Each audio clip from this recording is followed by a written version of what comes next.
Chapter 22. How Umslopogaas held the stair. We looked at one another. "Thou seest," I said, "they have taken away the door. Is there aught with which we may fill the place? Speak quickly, for they will be on us ere the daylight." I spoke thus, because I knew that we must hold this place or none, as there were no inner doors in the palace, the rooms being separated one from another by curtains. I also knew that if we could by any means defend this doorway, the murderers could get in nowhere else, for the palace is absolutely impregnable, that is, since the secret door by which Soares had entered on that memorable night of attempted murder had, by Nyleptha's order, been closed up with masonry. "I have it," said Nyleptha, who, as usual with her, rose to the emergency in a wonderful way. "On the farther side of the courtyard are blocks of cut marble. The workmen brought them there for the bed of the new statue of Incubu. My lord, let us block the door with them." I jumped at the idea, and having dispatched one of the remaining maidens down the great stair to see if she could obtain assistance from the docks below, where her father, who was a great merchant employing many men, had his dwelling place, and set another to watch through the doorway, we made our way back across the courtyard to where the hewn marble lay, and here we met Kara returning from dispatching the first two messengers. There were the marble blocks, sure enough, broad, massive lumps, some 6 inches thick, and weighing about 80 pounds each, and there, too, were a couple of implements like small stretchers, that the workmen used to carry them on. Without delay we got some of the blocks onto the stretchers, and 4 of the girls carried them to the doorway.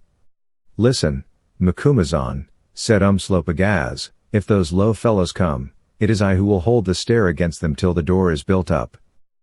Nay, nay, it will be a man's death, gainsay me not, old friend.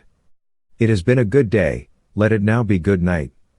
See, I throw myself down to rest on the marble there, when their footsteps are nigh, wake thou me, not before, for I need my strength," and without a word he went outside and flung himself down on the marble, and was instantly asleep.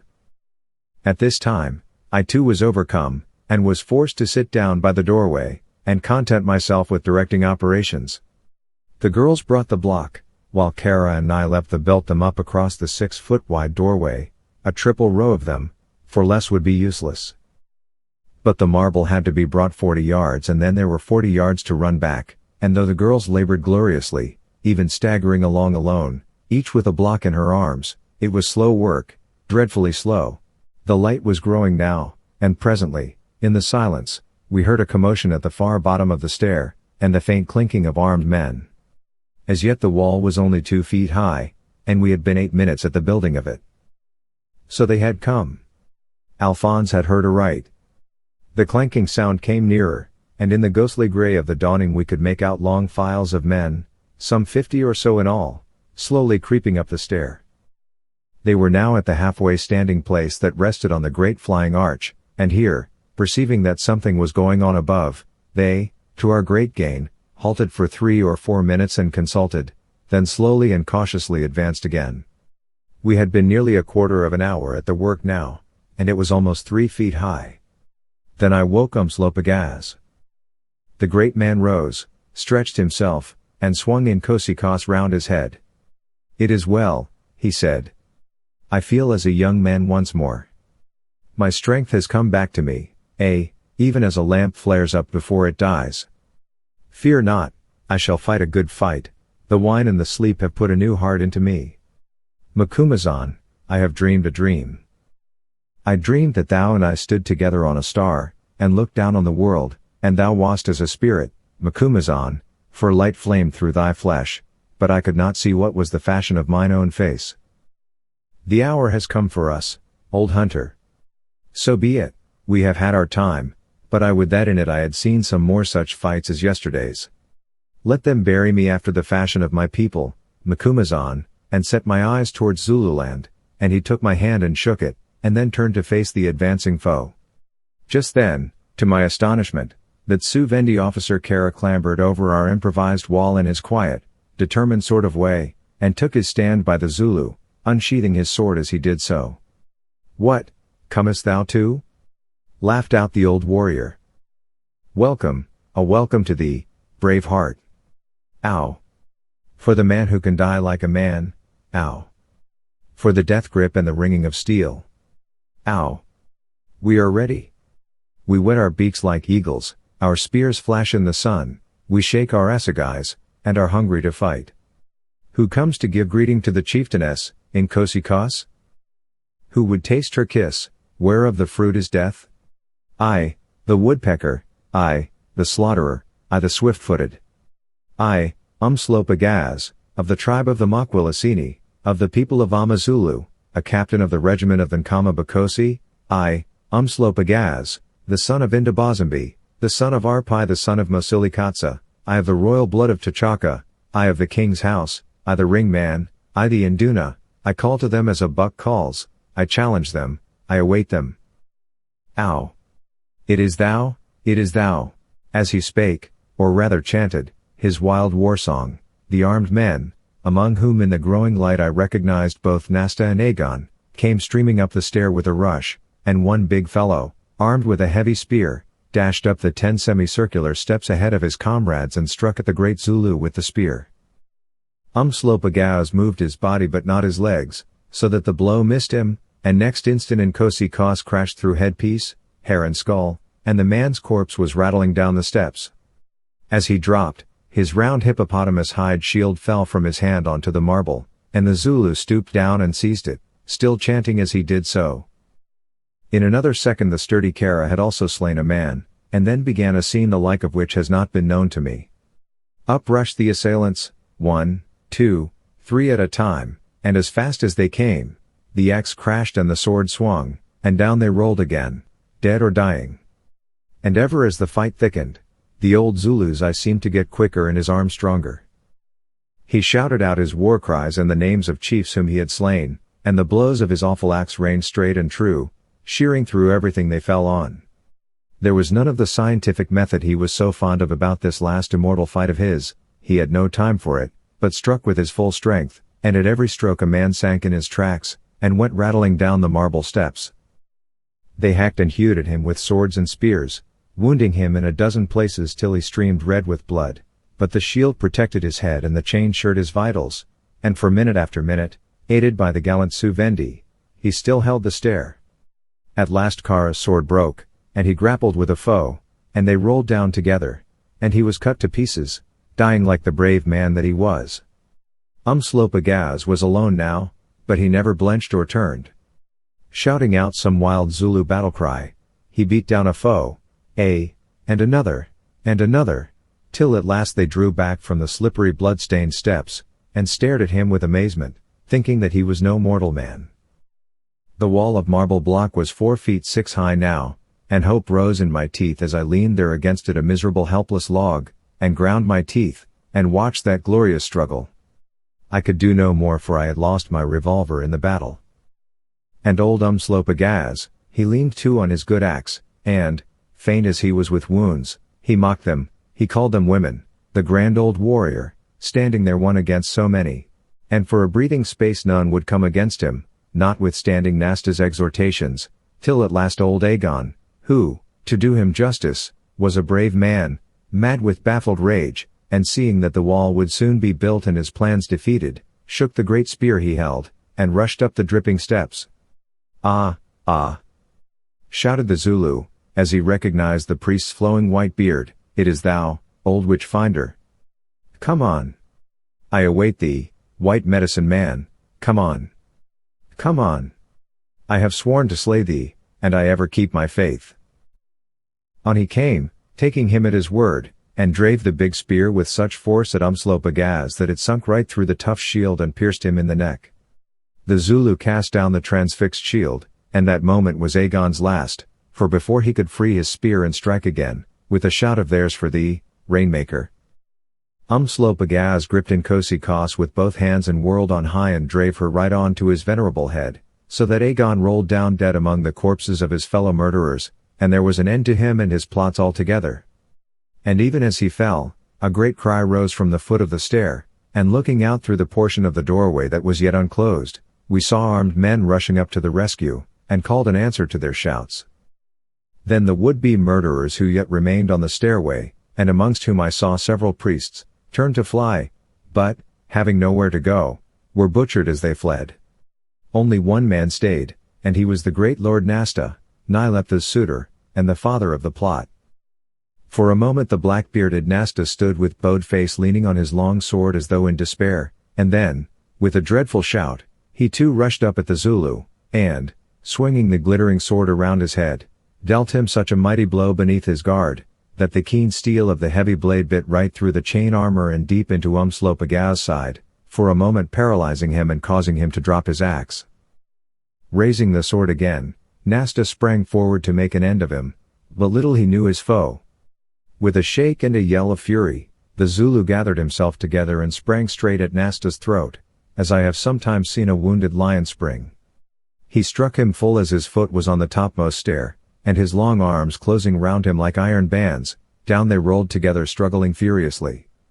Nasta was a strong man and a desperate, but he could not match the strongest man in Zululand, sore wounded though he was, whose strength was as the strength of a bull. In a minute the end came. I saw old Umslopogaas stagger to his feet, and saw him by a single gigantic effort swing up the struggling Nasta and with a shout of triumph hurl him straight over the parapet of the bridge, to be crushed to powder on the rocks 200 feet below.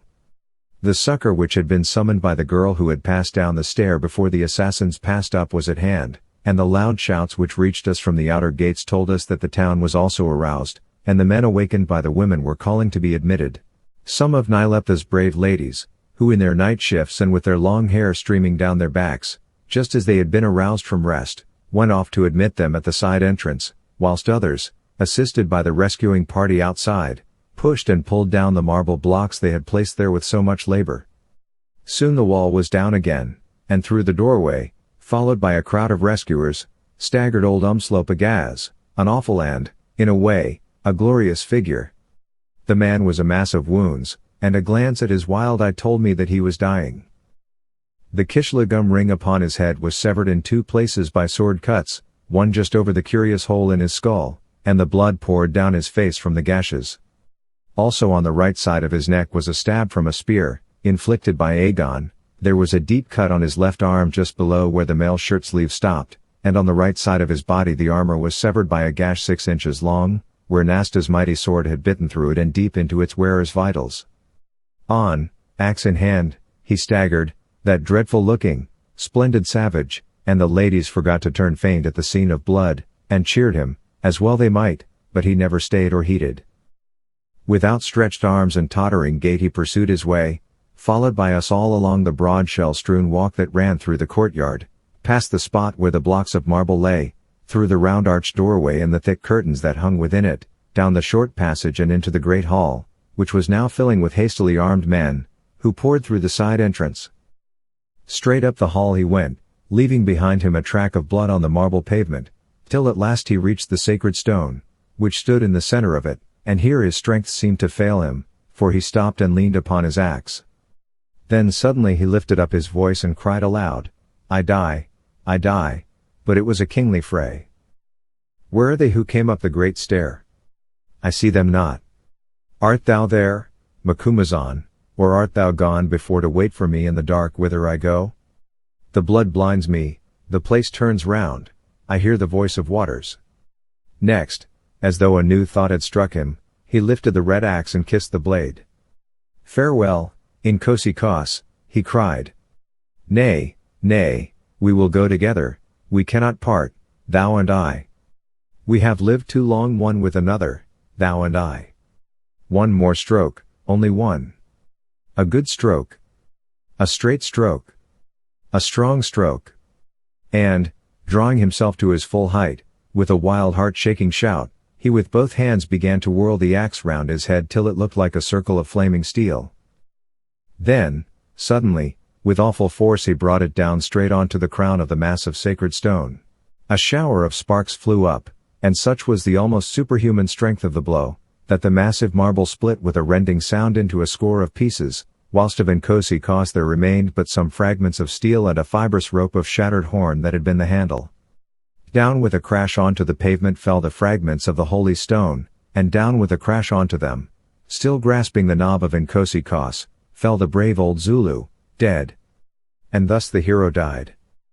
A gasp of wonder and astonishment rose from all those who witnessed the extraordinary sight, and then somebody cried, "The prophecy! The prophecy! He has shattered the sacred stone?" And at once a murmuring arose. "Eh?" said Nyleptha, with that quick wit which distinguishes her. "Eh, my people, he has shattered the stone, and behold the prophecy is fulfilled, for a stranger king rules in Zu-Vendis. Incubu, my lord, hath beat Sore's back, and I fear her no more, and to him who hath saved the crown it shall surely be. And this man," she said, turning to me and laying her hand upon my shoulder, "wot ye that, though wounded in the fight of yesterday, he rode with that old warrior who lies there, 100 miles twixt sunset and rise to save me from the plots of cruel men. Eh, and he has saved me, by a very little, and therefore because of the deeds that they have done, deeds of glory such as our history cannot show the like, therefore I say that the name of Macumazahn and the name of dead Umslopogaas, and the name of Kara, my servant, who aided him to hold the stair, shall be blazoned in letters of gold above my throne, and shall be glorious forever while the land endures.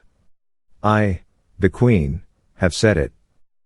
This spirited speech was met with loud cheering, and I said that after all we had only done our duty, as it is the fashion of both Englishmen and Zulus to do, and there was nothing to make an outcry about, at which they cheered still more, and then I was supported across the outer courtyard to my old quarters, in order that I might be put to bed. As I went, my eyes lit upon the brave horse Daylight that lay there, his white head outstretched on the pavement, exactly as he had fallen on entering the yard, and I bade those who supported me take me near him, that I might look on the good beast once more before he was dragged away. And as I looked, to my astonishment he opened his eyes and, lifting his head a little, whinnied faintly. I could have shouted for joy to find that he was not dead, only unfortunately I had not a shout left in me, but as it was, grooms were sent for and he was lifted up and wine poured down his throat, and in a fortnight he was as well and strong as ever, and is the pride and joy of all the people of Molossus, who, whenever they see him, point him out to the little children as the horse which saved the White Queen's life. Then I went on and got off to bed, and was washed and had my mail shirt removed. They hurt me a great deal in getting it off, and no wonder, for on my left breast and side was a black bruise the size of a saucer. The next thing that I remember was the tramp of horsemen outside the palace wall, some 10 hours later. I raised myself and asked what was the news, and they told me that a large body of cavalry sent by Curtis to assist the Queen had arrived from the scene of the battle, which they had left 2 hours after sundown. When they left, the wreck of Sore's army was in full retreat upon Marstuna, followed by all our effective cavalry. Sir Henry was encamping the remains of his worn-out forces on the site, such is the fortune of war, that Sore's had occupied the night before, and proposed marching to Marstuna on the morrow. Having heard this, I felt that I could die with a light heart, and then everything became a blank. When next I awoke the first thing I saw was the round disk of a sympathetic eyeglass, behind which was good. "How are you getting on, old chap?" said a voice from the neighborhood of the eyeglass. "What are you doing here?" I asked faintly. "You ought to be at Marstuna. Have you run away, or what?" "Marstuna," he replied cheerfully. "Ah, Marstuna fell last week. You've been unconscious for a fortnight, you see, with all the honors of war, you know, trumpets blowing, flags flying, just as though they had had the best of it, but for all that, weren't they glad to go? Israel made for his tents, I can tell you, never saw such a sight in my life." "And Sore's?" I asked. "Sore's, oh, Sore's is a prisoner, they gave her up, the scoundrels," he added, with a change of tone, "sacrificed the Queen to save their skins, you see. She is being brought up here, and I don't know what will happen to her, poor soul." And he sighed. "Where is Curtis?" I asked. "He is with Nyleptha. She rode out to meet us today, and there was a grand to-do, I can tell you. He is coming to see you tomorrow. The doctors, for there is a medical faculty in Zu-Vendis as elsewhere, thought that he had better not come today." I said nothing, but somehow I thought to myself that notwithstanding the doctors he might have given me a look, but there, when a man is newly married and has just gained a great victory, he is apt to listen to the advice of doctors, and quite right too. Just then I heard a familiar voice informing me that Monsieur must now couch himself, and looking up perceived Alphonse's enormous black mustachios curling away in the distance. "So you are here?" I said. "Mais oui, Monsieur, the war is now finished, my military instincts are satisfied, and I return to nurse Monsieur." I laughed, or rather tried to, but whatever may have been Alphonse's failings as a warrior, and I fear that he did not come up to the level of his heroic grandfather in this particular, showing thereby how true is the saying that it is a bad thing to be overshadowed by some great ancestral name. A better or kinder nurse never lived. Poor Alphonse. I hope he will always think of me as kindly as I think of him. On the morrow I saw Curtis and Nyleptha with him, and he told me the whole history of what had happened since Umslopogaas and I galloped wildly away from the battle to save the life of the Queen. It seemed to me that he had managed the thing exceedingly well, and showed great ability as a general. Of course, however, our loss had been dreadfully heavy. Indeed, I am afraid to say how many perished in the desperate battle I have described, but I know that the slaughter has appreciably affected the male population of the country. He was very pleased to see me, dear fellow that he is, and thanked me with tears in his eyes for the little that I had been able to do. I saw him, however, start violently when his eyes fell upon my face. As for Nyleptha, she was positively radiant now that her dear lord had come back with no other injury than an ugly scar on his forehead. I do not believe that she allowed all the fearful slaughter that had taken place to weigh ever so little in the balance against this one fact, or even to greatly diminish her joy, and I cannot blame her for it, seeing that it is the nature of loving woman to look at all things through the spectacles of her love, and little does she reck of the misery of the many if the happiness of the one be assured. That is human nature, which the positivists tell us is just perfection, so no doubt it is all right. And what art thou going to do with Soares? I asked her. Instantly her bright brow darkened to a frown. Soares, she said, with a little stamp of the foot, ah, but Soares. Sir Henry hastened to turn the subject. You will soon be about and all right again now, old fellow, he said. I shook my head and laughed. Don't deceive yourselves, I said. I may be about for a little, but I shall never be all right again. I am a dying man, Curtis. I may die slow, but die I must. Do you know I have been spitting blood all the morning? I tell you there is something working away into my lung, I can feel it. There, don't look distressed, I have had my day, and am ready to go. Give me the mirror, will you? I want to look at myself. He made some excuse, but I saw through it and insisted, and at last he handed me one of the discs of polished silver set in a wooden frame like a hand screen, which serve as looking glasses in Zu-Vendis. I looked and put it down. Ah, I said quietly, I thought so, and you talk of my getting all right. I did not like to let them see how shocked I really was at my own appearance. My grizzled stubby hair was turned snow white, and my yellow face was shrunk like an aged woman's and had 2 deep purple rings painted beneath the eyes. Here Nyleptha began to cry, and Sir Henry again turned the subject, telling me that the artists had taken a cast of the dead body of old Umslopogaas, and that a great statue in black marble was to be erected of him in the act of splitting the sacred stone, which was to be matched by another statue in white marble of myself and the horse Daylight as he appeared when, at the termination of that wild ride, he sank beneath me in the courtyard of the palace. I have since seen these statues, which at the time of writing this, 6 months after the battle, are nearly finished, and very beautiful they are, especially that of Umslopogaas, which is exactly like him. As for that of myself, it is good, but they have idealized my ugly face a little, which is perhaps as well, seeing that thousands of people will probably look at it in the centuries to come, and it is not pleasant to look at ugly things. Then they told me that Umslopogaas' last wish had been carried out, and that, instead of being cremated, as I shall be, after the usual custom here, he had been tied up, Zulu fashion, with his knees beneath his chin, and, having been wrapped in a thin sheet of beaten gold, entombed in a hole hollowed out of the masonry of the semicircular space at the top of the stair he defended so splendidly, which faces, as far as we can judge, almost exactly towards Zululand. There he sits, and will sit forever, for they embalmed him with spices, and put him in an airtight stone coffer, keeping his grim watch beneath the spot he held alone against a multitude, and the people say that at night his ghost rises and stands shaking the phantom of Inkosikos at phantom foes. Certainly they fear during the dark hours to pass the place where the hero is buried. Oddly enough, too, a new legend or prophecy has arisen in the land in that unaccountable way in which such things to arise among barbarous and semi-civilized people, blowing, like the wind, no man knows whence. According to this saying, so long as the old Zulu sits there, Looking down the stairway he defended when alive, so long will the new house of the stairway, springing from the union of the Englishman and Nyleptha, endure and flourish, but when he is taken from thence, or when, ages after, his bones at last crumble into dust, the house will fall, and the stairway shall fall, and the nation of the Zu-Vendi shall cease to be a nation.